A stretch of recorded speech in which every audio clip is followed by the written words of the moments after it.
Generally क्या होता है कि जैसे पेट की समस्या है, खट्टा पानी आ रहा है, एकदम पेट भारी लग रहा है, उसमें तो आपको 3 4 5 दिन हुए, उसी में ठीक हो गया, आराम हो गया। उम्र 40, अभी तक जो भी जैसे जो भी हमने किया, गुटखा खाया या अल्कोहल लिया या लिवर को एकदम से बहुत ज़्यादा परेशान कर दिया भारी खा खा के, लेकिन उम्र चूंकि 40 से कम थी तो शरीर पूरे तरीके से अपनी दम लगा के लड़ता रहा, तो आपको ज़्यादा परेशानी नहीं होने दी। लेकिन शरीर भी सब कुछ याद रखता है कि आपने शरीर के साथ 20 साल की उम्र से लेकर 40 साल की उम्र तक क्या किया है। अब जब शरीर कमज़ोर पड़ेगा तब शरीर आपसे बदला लेगा, अच्छा ऐसा किया था, अब हम तुम्हें देखते हैं, अब चलो कैसे चलते हो, घुटने गड़बड़ हो जाएंगे, अब खाओ देखें कैसे खाते हो, लिवर में प्रॉब्लम हो जाएगी तो लिवर खाने नहीं देगा, कुछ खाओगे उल्टी होना चालू हो जाएगी। या फिर अल्कोहल ले रहे थे, आंतों में लिवर में अल्कोहल की वजह से भी कई प्रॉब्लम्स होती हैं। फिर अभी भी खाने पीने पे कंट्रोल नहीं किया, कोलेस्ट्रॉल कहीं बढ़ गया तो हार्ट की प्रॉब्लम आ जाएगी। तो सामान्य तौर पर 40 साल तक की उम्र तक अगर कोई ठीक है तो इसमें उसका कोई श्रेय नहीं है, ये तो शरीर की मजबूती है जो उसको ठीक रख रही है। अब आपको विशेष सचेत रहने की आवश्यकता है, क्योंकि अभी बहुत आवश्यक है कि अब आप अच्छा खाना खाओ, अब आप रेगुलर रूटीन कर दो एक्सरसाइजेस का। अब आपको ये भी ध्यान रखना चाहिए कि अब आपको क्या नहीं खाना है, और अब आपकी जीवन शैली भी सुधरी हुई होनी चाहिए, क्योंकि ये समय है जब शरीर धीरे धीरे करके कमज़ोर होगा, और जब शरीर कमज़ोर होगा तो कमज़ोर इंसान पर ही, कमज़ोर लोगों पर ही तो बाकी लोग अपना जोर आजमाते हैं। अपन कहते हैं ना कि अच्छा कमज़ोर पे जोर आजमा रहे हो, किसी मजबूत से भिड़ो तब देखें। हाँ, तो जब शरीर कमज़ोर होगा तो फिर रोगों का मनोबल बढ़ जाएगा कि इनको तो हम देख लेंगे, तो फिर रोग हावी होना चालू हो सकते हैं शरीर पर, और वो हावी नहीं हो इसके लिए बहुत आवश्यक है कि शरीर को सबसे पहले साफ करो, और इस तरीके से साफ करो कि आपकी आंतों, एक चीज़ कही जाती है ना, पुराने समय से लोग कहते हैं कि आंत सफ़ा तो हर रोग दफ़ा। आंतें अगर साफ रहेंगी तो आपका पूरा शरीर मजबूत रहेगा, और अगर शरीर मजबूत रहेगा तो रोग शरीर में नहीं आ पाएगा, और आएगा भी तो शरीर की क्षमताएं उस रोग को धक्का मार के बाहर निकाल देंगी, दफा कर देंगी। इसीलिए बोला जाता है आंत सफा तो हर रोग दफा। अब आंतें साफ करो कैसे, तो अभी अपन ने जैसे देखा मिट्टी पट्टी हो रही है, अनिमा हो रहा है, अनिमा से आंतें साफ हो जा रही है। अब 25 तारीख को, आप 28 तारीख को आपका शंख प्रक्षालन है। शंख प्रक्षालन मतलब शंख की भांति प्रक्षाल करके आंतों को पूरा धो देना, आंतों को नहीं, पूरे के पूरे पाचन तंत्र को। पाचन तंत्र मतलब मुंह से चालू होकर के ऐसे करके आहार नाल, फिर यहाँ ये आमाशय, फिर ऐसे छोटी आंत, फिर ऐसे बड़ी आंत, और फिर बड़ी आंत का पूरा लास्ट तक का हिस्सा जिसको एनस बोलते हैं। तो मुंह से लेके गुदा द्वार तक पूरी की पूरी अंदर आंतों की जो नलियां हैं, नाल जिसको आंत्र नाल बोला जाता है, उस पूरी की धुलाई हो जाएगी। और धुलाई भी किससे होगी?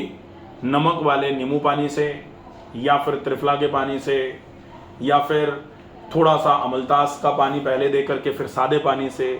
तो ये डिपेंड करता है किस चीज़ से शंख प्रक्षालन कराना है, ठीक है। उससे जब आंतें एक बार साफ हो जाएंगी अच्छे तरीके से, तो फिर जब साफ हो जाए उसके बाद साफ रखने की जिम्मेदारी आपकी रहेगी। हम तो धो धा के दे देंगे बिल्कुल क्लीन करके, जैसे आप एक सफ़ेद शर्ट लाओ, उसमें दाग दूग लगा के, गंदगी लगी है, कीचड़ लगा हुआ है, आप लाए, हमने उसको बढ़िया अच्छे तरीके से धो के साफ कर दिया, कोई दाग धब्बा नहीं है, बढ़िया कंफर्ट में डाल दिया, खुशबू भी आ रही है उसमें से, अब आपको दे दी। अब आप उसको कीचड़ में फिर डुबोगे तो फिर गंदी हो जाएगी। हाँ, तो ये आपकी जिम्मेदारी रहेगी कि अब आप आंतों को साफ रखो। अब साफ करने के बाद साफ रखोगे कैसे, क्या क्या करना पड़ेगा साफ रखने के लिए? तो साफ रखने के लिए सबसे पहला जो नियम है वो होता है कि आप अब वो मत खाओ जो आंतों में रुके, आंतों को जो खराब करे। वो क्या है? मसाले, बहुत गरिष्ठ भोजन, गरिष्ठ भोजन का मतलब हर व्यक्ति के लिए गरिष्ठ की परिभाषा अलग है। जैसे कोई बहुत शारीरिक श्रम करता है, पसीना निकालता है, वो खूब पराठे खा ले, उसके लिए वो गरिष्ठ नहीं पड़ेंगे। लेकिन पूरे दिन बैठे रहने वाला अगर पूड़ी पराठे खा ले तो उसको खट्टा पानी आना चालू हो जाएगा, उसका पेट फूलना चालू हो जाएगा। ये चीज़ मैं खाता ही नहीं। हाँ, ये फालतू की चीज़ें जो ये मिलती ना, तो अब जैसे मसाले, मेरा एक ही है। हाँ अल्कोहल पे आ रहे हैं, उस पे आ रहे हैं अपन। लेकिन उस पे आने के अलावा जो अपन नहीं खा रहे हैं ये आपके लिए अच्छी बात है, लेकिन जो खा रहे हैं उनको उसको भी छोड़ना चाहिए। मसाले, बहुत ज़्यादा मात्रा में भारी खाना, बहुत ज़्यादा मात्रा में खाना, या फिर मैदे से बना खाना, तेल चिकनाई ज़्यादा उपयोग, ये सब छोड़ दिया जाए। और लिवर ठीक रहे, क्योंकि अल्टीमेटली लिवर, अल्कोहल भी आप कोई लिवर में तो उड़ेल नहीं रहे हो, पी तो मुंह में ही रहे हो।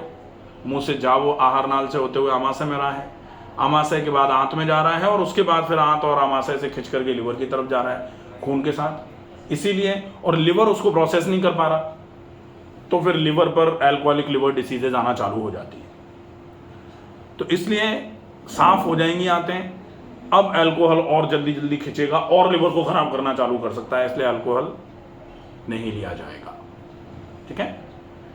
इसके बाद अब अच्छा तो खा लिया, लेकिन अच्छा खाने के बाद भी कभी कभी ऐसा होता है कि पाचन नहीं हो पा रहा, क्योंकि हमने खाया तो लौकी की सब्जी और बहुत मोटे आटे की रोटी ही थी, लेकिन हम बिल्कुल हिले ही नहीं, हम चले फिरे ही नहीं। ऐसे केस में क्या होगा, वो भी नहीं पचेगा, और वो भी नहीं पचेगा अगर अपच हो गई तो फिर आंतें फिर से खराब होना चालू हो जाएंगी। इसलिए अपच नहीं हो, खाना आराम से पचता रहे, इसके लिए व्यायाम आवश्यक है। और व्यायाम, जैसे पेट फूल रहा है, पेट थोड़ा भारी हो रहा है, पेट थोड़ा निकल भी रहा है। अब वैसे तो आज से थोड़े समय पहले तक पेट का निकला होना एक तरीके से समृद्धि की निशानी मानी जाती थी कि पेट निकला है, इसका मतलब खाते पीते घर के हैं। लेकिन आजकल खाते पीते घर के ही लोग पेट को सबसे ज़्यादा बिल्कुल अंदर करने का प्लान कर रहे हैं, क्योंकि वो उनको टेंशन नहीं है कमाने माने की, ठीक है चल रहा है हिसाब किताब। अब वो शरीर पर फोकस करना चाहते हैं, अब वो शरीर को मजबूत रखना चाहते हैं, इसलिए पेट को कहा जाता है कि पेट नरम होना चाहिए, पेट सीना बाहर और पेट अंदर होना चाहिए। तो ये अगर व्यवस्था बैठ जाए ना तो चीज़ें और सही हो जाएंगी, और इसके लिए व्यायाम अति आवश्यक है। व्यायाम सवेरे सवेरे हो जाए तो बहुत अच्छा है। किसी कारण की वजह से सवेरे नहीं हो पा रहा तो आप शाम को कर लो, चलेगा। उतना करो जितने में एक बार पसीना आ जाए। व्यायाम का मतलब फॉर्मेलिटी नहीं करनी है, 10 मिनट चल लिए, 2 मिनट व्यायाम कर, पसीना आना चाहिए। और पसीना कितने में आएगा, कम से कम 50 मिनट एक बार में। और 50 मिनट एक बार में कोई एक चीज़ कर लो, जैसे आप टहल ही लो 50 मिनट, थोड़ा तेज गति से टहलेंगे तो 50 मिनट टहलने में ही पसीना आ जाएगा, बहुत बढ़िया रहेगा। टहलने में सबसे बड़ी गलती जो लोग करते हैं वो है कि हाँ टहलते तो हैं हम, लेकिन हम 20 लोग मिलके टहलते हैं या 4 लोग मिलके टहलते हैं, और चारों लोग ऐसी कचर कचर करते हैं टहलते समय, फिर वो टहलने का कोई मतलब नहीं। अकेले टहलो या फिर मुंह बंद करके टहलो। खूब 500 लोग टहल रहे हों लेकिन सब मुंह मौन होके टहलेंगे तो फिर सबको फ़ायदा होगा।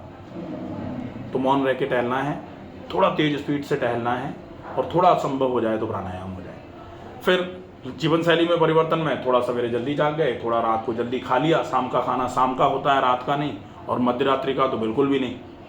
तो सोने का भी नियम थोड़ा सा ऐसा बना लो कि कैसे भी करके 11 बजे के पहले पहले नींद आ जाए, सो जाओ, बढ़िया रहेगा।